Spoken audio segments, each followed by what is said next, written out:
अभी हाल ही में आई कांतारा नामक एक फिल्म बहुत ही चर्चा का विषय बनी रही और लोगों द्वारा उसे खूब सराहा गया। और उससे भी अधिक उत्सुकता उस फिल्म में दिखाए गए देवता पंजुर्ली देव के बारे में जानने में है। पंजुर्ली देव की उपासना दक्षिण भारत, विशेषकर कर्नाटक और केरल के कुछ हिस्सों में की जाती है।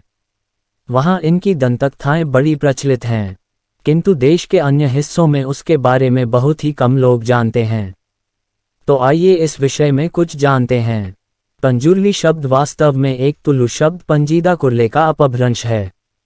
तुलु भाषा में इसका अर्थ होता है युवा वाराह। ये कुछ भगवान विष्णु के वाराह अवतार की ही तरह है। तुलु लोगों में, जिन्हें तुलुनाडु भी कहा जाता है, पंजुर्ली देव सबसे प्राचीन देवताओं में से एक हैं। ऐसी मान्यता है कि जब पहली बार पृथ्वी पर अन्न की उत्पत्ति हुई उसी समय पंजुर्ली देव पृथ्वी पर आए, अर्थात मानव सभ्यता के आरंभ में। कुछ विद्वानों का ये भी मानना है कि जब मनुष्यों ने खेती करना सीखा तो उस समय जंगली सुअर वाराह अपने पेट भरने के लिए उनकी फसल को खा जाते थे।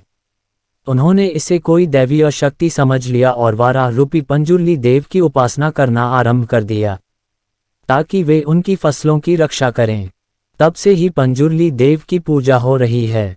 आज भी पंजुर्ली देव की पूजा करते समय लोग बरने कोरपुनी नामक एक प्रथा करते हैं जहां वे देवता को अन्न अर्पण करते हैं। इसके बाद पंजुर्ली देव के समक्ष एक बेहद प्राचीन नृत्य किया जाता है जिसे भूता कोला कहते हैं। कोला का अर्थ तुलु भाषा में नृत्य होता है और भूता इस नृत्य का एक प्रकार है। पौराणिक कथा के अनुसार एक वाराह के 5 पुत्र हुए, किंतु उनमें से एक नवजात बच्चा पीछे छूट गया। वो भूख प्यास से तड़पने लगा और मृत्यु के कगार पर आ खड़ा हुआ।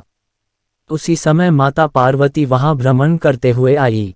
जब उन्होंने एक नवजात वाराह शिशु को देखा तो उन्हें उस पर दया आ गई और वे उसे लेकर कैलाश आ गई।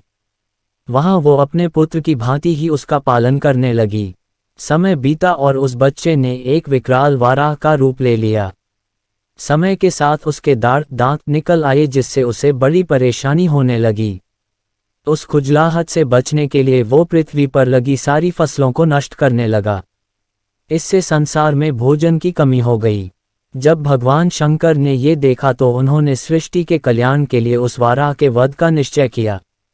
जब माता पार्वती को ये पता चला तो उन्होंने महादेव से उसके प्राण न लेने की प्रार्थना की।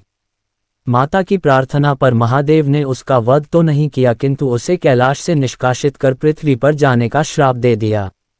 भोलेनाथ ने उसे एक दिव्य शक्ति के रूप में पृथ्वी पर जाने और वहां पर मनुष्यों और उनकी फसलों की रक्षा करने का आदेश दिया। तब से वो वाराह पृथ्वी पर पंजुर्ली देव के रूप में निवास करने लगे और पृथ्वी पर फसलों की रक्षा करने लगे। इसी कारण लोगों ने इन्हें देवता की भांति पूजना आरंभ कर दिया। दक्षिण भारत में अधिकतर स्थानों पर इन्हें वाराह के रूप में ही दिखाया जाता है, किंतु कुछ स्थानों पर इन्हें मुखौटा पहने हुए मनुष्य के रूप में भी दर्शाया जाता है। अगर आपको पंजुर्ली देव की कहानी अच्छी लगी हो तो चैनल को सब्सक्राइब और वीडियो को लाइक जरूर करें। अब मिलते हैं ऐसी ही एक और कथा के साथ, तब तक के लिए जय हिंद।